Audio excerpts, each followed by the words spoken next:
own. He graduates this year too. Wow. And yeah, no, it's crazy. And That's I'm good. feeling that feeling Mhm. of like, well, I've still one more, but Yes.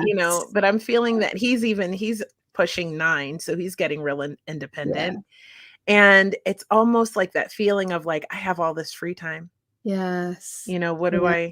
I do this? Like, Yeah, yeah. what do I do with Yeah. myself? Now you can do So more. yeah, but I feel like I understand how people Yeah. feel because there Yeah. is like a bit of sadness Yeah. with, Absolutely. your kids, 100%. growing up and leaving the home.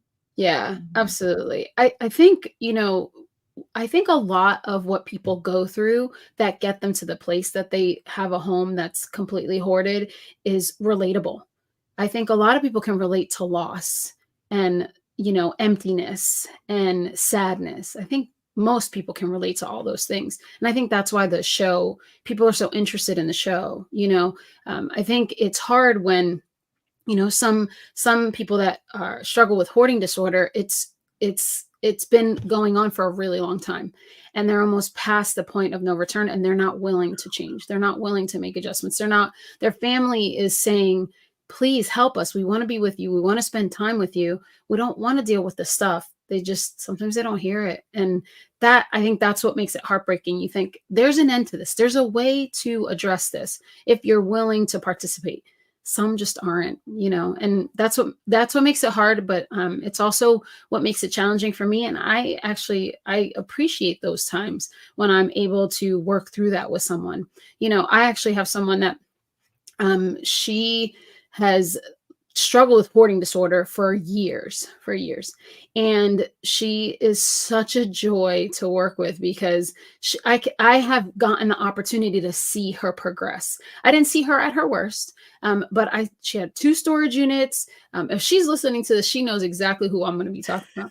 And she has 2 storage units. She got it down to 1. She lives in a tiny house, and she's doing phenomenal, and she's improving every single time I spend time with her. Sometimes we spend time on dealing with a bunch of things, and sometimes it's just like a little corner. It really just depends. But I think seeing that growth and that development is so neat for me, because I get to see like the end result or the work in progress. And that's the hardship about the show, which I love, is I get to meet new people. That's what I love. But the hardship is that we're only there 1 week, and then they're left with everything else. I've been working with this particular person that I'm talking about for a few years now. Years. Wow. Not a week, not a month, not 6 months, a few years.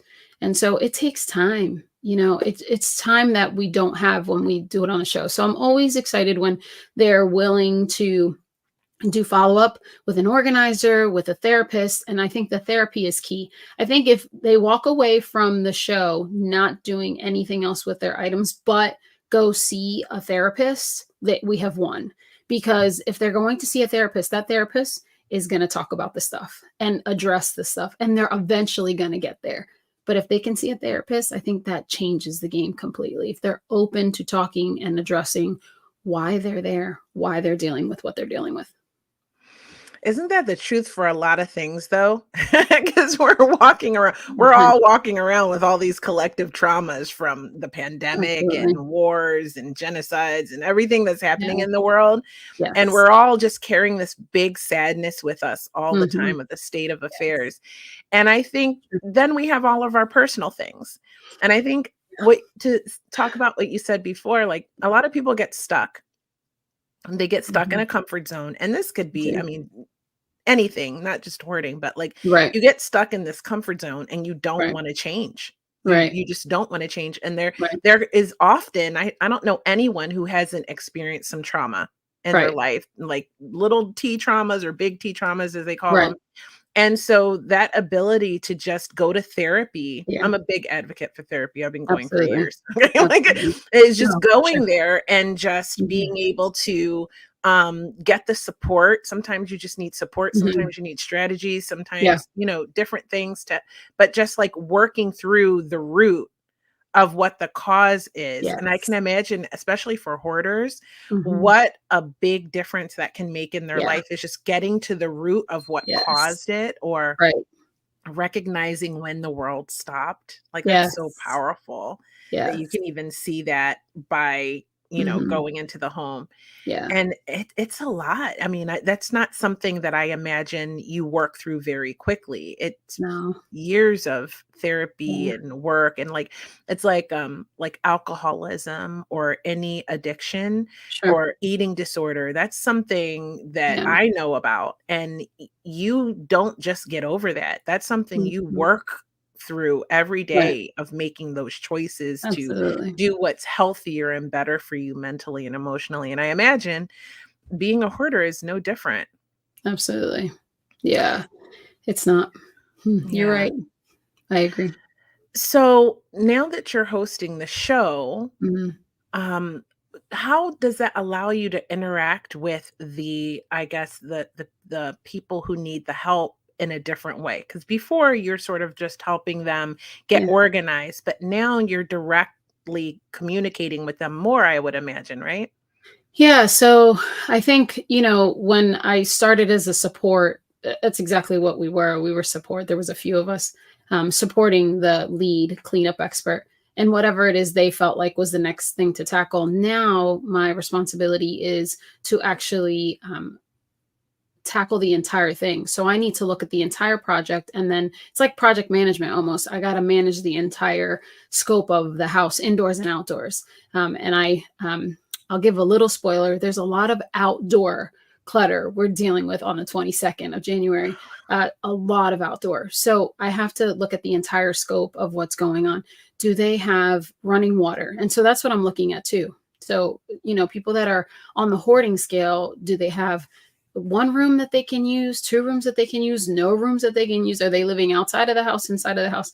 Do they have running water? Can they shower? Can they clean their dishes? Can they eat in their home? Like, does their stove work? Does a microwave work? What's going on there? Are they resting in their home? So those are the things that I'm looking at and trying to solve. So I want them to be able to have the basics.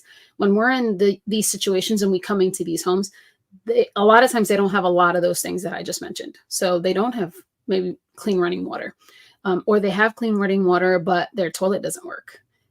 That's Imagine a toilet not working. I don't think most of us could make it like 2, 3 hours without that not working. So it's sometimes really dire and really difficult. And so now, instead of supporting, I'm actually looking at the entire scope of the project and breaking it down into parts and trying to do my best to help people, help those people struggling with hoarding disorder get their basics first.